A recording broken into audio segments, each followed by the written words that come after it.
मैं हूं गोपाल राजपुत्रन, मेरी दिल्ली मेरी शांति विशेष रिपोर्ट में आपका स्वागत करते हैं। आज हम एनसीपी के कार्यालय पर हैं। यहाँ पर डॉक्टर भीमराव अम्बेडकर की जयंती के अवसर पर एक कार्यक्रम का आयोजन किया गया है। आइए हम आपकी बात कराते हैं आयोजकों से। अगर बाबा साहब के बारे में हम कुछ भी कहें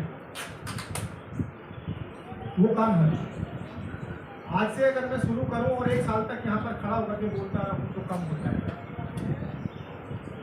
कोई ऐसा क्षेत्र नहीं है जिस क्षेत्र में बाबा साहब का वांग्मय नहीं है, चाहे वो राजनीतिक है, चाहे सामाजिक है, चाहे विधिक है और चाहे आर्थिक है। भारत के अंदर बड़ी क्या कहें विडंबना है कि जिस समय कोई भी महापुरुष हमारे बीच में काम कर रहा होता है तो हमें उनकी कीमत का अंदाजा नहीं होता कि कौन महापुरुष क्या कर रहा है। जब वो हमारे बीच में से काम करके चला जाता है तब हमें उनका पता चलता है कि ये। सबसे पहले मैं लीगल प्रोफेशन से हूँ, सरकारी गवर्नमेंट लॉयर हूँ अभी सुप्रीम कोर्ट में, और इस भारतवर्ष का इस कम्युनिटी से पहला डिप्टी एडवोकेट जनरल बनने का मौका मिला मुझे, क्योंकि 75 सालों में कोई सरकारी वकील बना ही नहीं सुप्रीम कोर्ट में। अब आप सोचिए क्या हालत है इस कम्युनिटी की, इस ST/SC कम्युनिटी की। तो सब बिना लीगल प्रोफेशन से हूँ, बिना एविडेंस की कोई बात नहीं करूँगा। मैं सबसे पहले उस महामानव का नमन करता हूँ, इसलिए नमन करता हूँ कि 56 देश बुद्धिस्ट कंट्री है, इसलिए तथागत बुद्ध को नमन करता हूँ। इस दुनिया की 56 कंट्री बुद्धिस्ट कंट्रीज है। और उसके बाद नमन करता हूँ उस महामानव को कि इस दुनिया में किसी का यूनाइटेड नेशंस में जयंती नहीं मनाई गई, और पहली बार यूनाइटेड नेशंस में जयंती मनाई जिस कार्यक्रम में मैं भी था। और वो जयंती उस महामानव की थी जिसे कोलंबिया विश्वविद्यालय सिंबल ऑफ नॉलेज कहता है।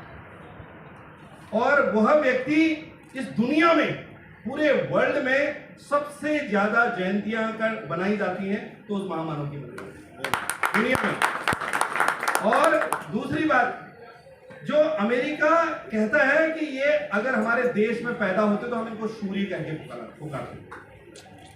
इतने ऐसे व्यक्ति जिनके दुनिया में सबसे बड़े ऑर्गेनाइजेशन है, सबसे ज्यादा ऑर्गेनाइजेशन है, ऐसे महामानव जो भारत के पहले लॉ मिनिस्टर बने और जिनके पास इतनी डिग्रियां थी, दुनिया में इतनी डिग्रियां किसी के पास नहीं।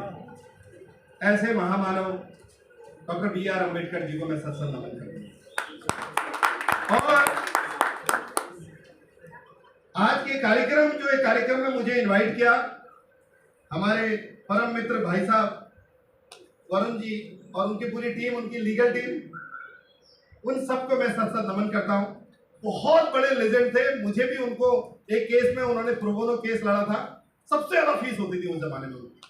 लेकिन मेरे उत्तराखंड के मैटर में, एक गरीब इंसान के मैटर में, एक ST/SC के इंसान के मैटर में उन्होंने फ्री ऑफ कॉस्ट खड़े हुए, इसलिए मैं उनको याद करता हूँ आज के दिन उनके। और PP राव साहब को कौन नहीं जानता है इस दुनिया में, भारत ही नहीं पूरी दुनिया में। सर्विस मैटर के लिए chief justice of India, supreme court की कॉन्स्टिट्यूशन बेंच PP राव साहब को बुलाती थी, उनसे जरा राय ले ले, पूछ ले क्या है मामला। और आप उनके नक्शे कदम में चल रही है, और सुप्रीम कोर्ट की बहुत दबंग, एक्टिव, एनर्जेटिक वुमेन है, इसलिए मैं उनको, वो भी हमारा सौभाग्य है आप इस कार्यक्रम में आए, और पूरी टीम को। अब रही बात आज के जो बाबा साहब की हम जयंती मना रहे हैं उस बारे में, मैं आपको एक बात बताना चाहता हूं। बाबा साहब ने 2 बातें बोली थी। अगर मैं लॉयर नहीं होता, वकालत नहीं करता, तो पार्लियामेंट को कन्विंस नहीं कर पाता। लोगों ने फाड़ के फेंक दिया था कॉन्स्टिट्यूशन।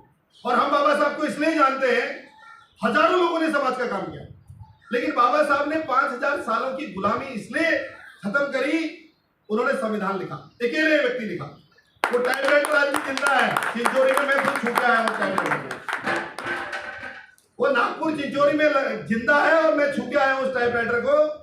और वो टाइपराइटर से भारत का संविधान लिखा, और संविधान में इस ST/SC समाज और महिलाओं के लिए आर्टिकल लिखे। अगर वो आर्टिकल नहीं लिखते तो आज भी 5000 साल से गुलाम है। तो अभी आजादी के कितना टाइम हुआ, मुश्किल से 70 साल 80 साल, अभी भी गुलामी होते, 10,000 साल तक और गुलाम होते। तो उन्होंने कॉन्स्टिट्यूशन में जो आर्टिकल दिए, उन आर्टिकलों की वजह से लोग गवर्नमेंट पोस्टों में आए, इंजीनियर बने, डॉक्टर बने, प्रोफेशनल कोर्सेज में पहला बाबा साहब ने कॉन्स्टिट्यूशन अमेंडमेंट किया आर्टिकल 15(4) का, जिसमें प्रोफेशनल कोर्सेज में भी रिजर्वेशन होना चाहिए। ये बाबा साहब ने कहा। उसके बाद बाबा साहब चले गए हमें छोड़ के। और जिस दिन बाबा साहब हमें छोड़ के गए 1956 में, उस दिन एक बहुत बड़ा खतरनाक जो है पॉइजन वायरस इस देश में आया, वो मैं आपको बताऊंगा। और बाबा साहब ने बोला था, क्यों लिखा संविधान? उन्होंने दो बातें बोली थी। अगर मैं वकालत नहीं करता महाराष्ट्र में तो मैं इतने लोगों को कन्विंस नहीं कर पाता, और अगर मैंने लॉ की डिग्री नहीं ली होती तो मैं संविधान लिख नहीं पाता। शायद ये बात आज से 1975 में मेरे फादर ने सुन ली थी, समझी थी, इसलिए उन्होंने बोला कि मेरे बेटे को मैं लॉयर बनाऊंगा। और साथियों, मैं रहने वाला उस जगह का हूं जहां पर 8 महीने स्कूल बंद रहते, स्कूल ही नहीं जाते बच्चे 8 महीने तक। भारत का, मोदी जी कहते हैं, प्राइम मिनिस्टर साहब कहते हैं भारत का पहला गांव, और हम बोलते हैं भारत का, हम लोग पहले बोलते थे भारत का आखिरी गांव। और माना तो गढ़वाल में है लेकिन हमारा कुमाऊं में है, और वो चाइना, तिब्बत, नेपाल का गांव है, ग्लेशियर है, वो मीलम ग्लेशियर, वहां का रहने वाला है। और जहां पर 8 महीने बच्चे स्कूल नहीं जाते क्योंकि बर्फ पड़ती है, 10 किलोमीटर पैदल चल के स्कूल पढ़ाई गई।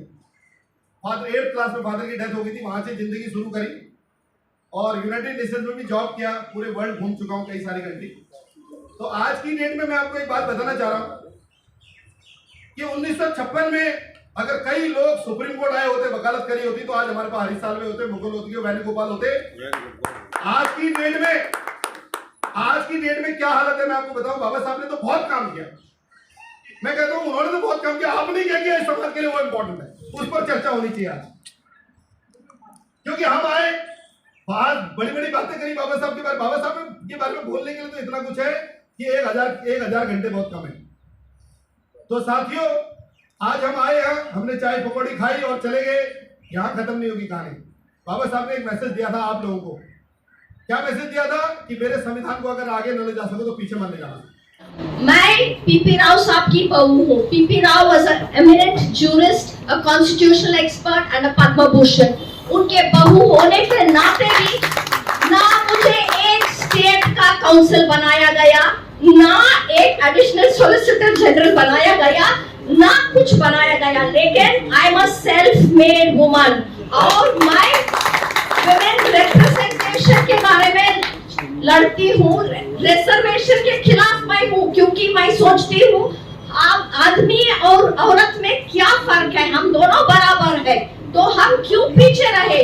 लेकिन हम आगे जब बढ़ेंगे जब आप लोग हमारा साथ दे, आप लोग एम्पावर करना चाहिए आपकी औरतों को, घर में बिठा के खिलाते नहीं चलेगा आपको बेटी। और मोदी जी से भी मेरे दरख्वास्त बहुत टाइम रहा है कि बेटी बचाओ बेटी पढ़ाओ मत कीजिएगा मोदी साहब, आप एनसीपी के थ्रू कीजिएगा बेटी पढ़ाओ और बेटी बढ़ाओ।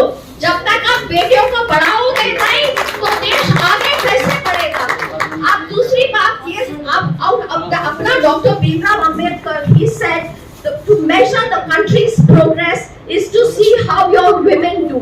So you have to see that your women prosper. So a country is measured by that. And we also have to remember Mr. Kennedy, because he said, ask not what your country can do for you, but what you can do for your country. तो हम लोग ये पूछने के बदल कि आपने क्या किया हमारे लिए, हम बोलना चाहेंगे कि हम क्या कर सकते हैं, आप आपके सेवा में कैसे कर सकते। So that has to be the change. Mindset change होना चाहिए। आदमियों का दिमाग, वो पेट्रियार्कल दिमाग, वो औरतों को दबाने का दिमाग, वो बदलना चाहिए। जब तक वो नहीं बदलेगा तो आगे देश नहीं बढ़ सकती। तो मेरा मानना ये है कि आप लोग, एनसीपी लोग, बीजेपी लोग, सब औरतों को बराबर इज्जत देना है, उनको आगे बढ़ाना है और उनके साथ देश आगे बढ़ सकता है। विदाउट योर सपोर्ट आदमी और औरत दोनों बराबर है। ऐसे तो भगवान ने नहीं बेच के बोला कि आदमी ऊपर है या औरत नीचे। So I'm only appealing to all of y'all today on our, and Dr. Bhimrao ji भी यही बोलते थे, he wanted gender parity and women representation and women equality and education. तो जब तक हम शिक्षित नहीं है, पढ़ाई नहीं करते हैं, तब तक ये देश आगे नहीं बढ़ेगा। And you have to encourage all the women to go and vote. So this is my हमारे साथ यहाँ पे पार्टी के स्तंभ हमारे साथ हैं, वीरेंद्र जी हैं, हमारे यहाँ मध्य प्रदेश से पार्टी अध्यक्ष पहुँचे हुए हैं यहाँ पे हमारे साथ हैं, हमारे साथ संजय प्रजापति जी हैं, फैज भाई जी भी हमारे साथ हैं। जानेंगे आज आज जो ये कार्यक्रम किया गया किन की प्रेरणा से किया गया, और साथ में आज यहाँ पे जो बात कही गई, अब ये जो चुनाव आ रहा है उसमें कहाँ तक इन बातों को पहुँचाया जाएगा। सर आपका बहुत बहुत स्वागत है, आपके मध्य प्रदेश भारत में सरकार है, दिल्ली में आपका स्वागत है, मेरी दिल्ली में थोड़ा आपका स्वागत है। सबसे पहले तो आपको मध्य प्रदेश मैं कहना चाहता हूँ कि राष्ट्रवादी कांग्रेस पार्टी बाबा साहब भीमराव अम्बेडकर के विचारों पर चलने वाली पार्टी है। हम लोग संवैधानिक प्रक्रियाओं को पालन करने वाले लोग हैं, और उसी संवैधानिक प्रक्रियाओं के तहत आपने देखा कि आज इस राष्ट्रवादी कांग्रेस पार्टी में खड़ी संवाद जहाँ तक हम चुनाव की बात करें तो ये देश एक ऐसे सशक्त नेता की ज़रूरत है, जहाँ पे कि हम बड़े बड़े निर्णयों पर जाएँ। हमें दलगत राजनीति से ऊपर उठकर इस बात पर विचार करना चाहिए कि ये निश्चित तौर पे हम हमारे देश को किस दिशा की तरफ ले जाएं। पिछले 70 वर्षों में जिस तरीके का विकास हुआ, हर प्रधानमंत्री अपने अपने स्तर पर विकास करते हैं, संभव है, निश्चित है कि जो भी कांग्रेस के प्रधानमंत्री हुए उन्होंने अपने स्तर पर करे।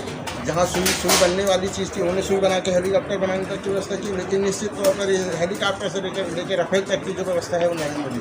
ठीक है, अब हमारा फैज साहब है। फैज साहब, आज एक राष्ट्र एक चुनाव की बात की जाए और आपकी पार्टी जहाँ तक मैं समझ पा रहा हूँ एनडीए के साथ ही, तो क्या भूमिका समझते हैं आप एनडीए में?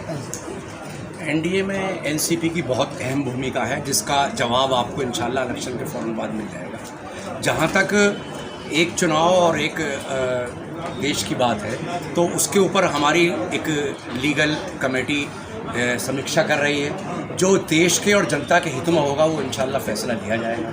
अब रही एनसीपी और भीमराव अम्बेडकर जी की जयंती के मौके पर कुछ कहने की बात, तो मैं आपको ये वादा करना चाहता हूं आज आपके चैनल के माध्यम से कि हम दिल्ली के अंदर आगे आने वाले विधानसभा चुनाव में वीरेंद्र सिंह जी के नेतृत्व में एक ऐसा रिजल्ट आउट करके दिखाएंगे कि जो बाबा साहब के सपनों को साकार करने में एक अहम किरदार अदा करेगा। मेरा अपना मानना है कि दिल्ली के अंदर एनसीपी वो कुछ करके दिखाएगी कि हम ऐसी गिनती में आएंगे कि हमारी अगर सरकार नहीं बनी तो हमारे बगैर किसी और की भी सरकार नहीं बनी। क्या बात है। फैज साहब का बड़ा मानना है कि अब हवा बदल रही है राजपथ और दिल्ली। अब हम वीरेंद्र सिंह जी से बात करेंगे। वीरेंद्र जी, जैसा कि प्रधानमंत्री नरेंद्र मोदी ने कहा कि पिछड़े वर्ग के लिए एक बहुत बड़ा समय आने वाला है, सबको भागीदारी मिलेगी, और आपकी जो पार्टी हो एनसीपी, क्या पिछड़े वर्ग जैसे कि सभी लोगों को ज़्यादा, तो पिछड़े वर्ग के भी लोग आपकी पार्टी में काफ़ी हैं, तो क्या उनको स्थान देना में कायम है? देखिए, हमारी पार्टी का भी वही मानना है कि जिसकी जितनी संख्या भारी उतनी उसकी हिस्सेदारी, और पार्टी के साथ जिस भी वर्ग के लोग जुड़े हैं उनको उनका सम्मान, उनकी जगह, उनके हैसियत और उनका सम्मान देके पार्टी टाइम टू टाइम करती रही।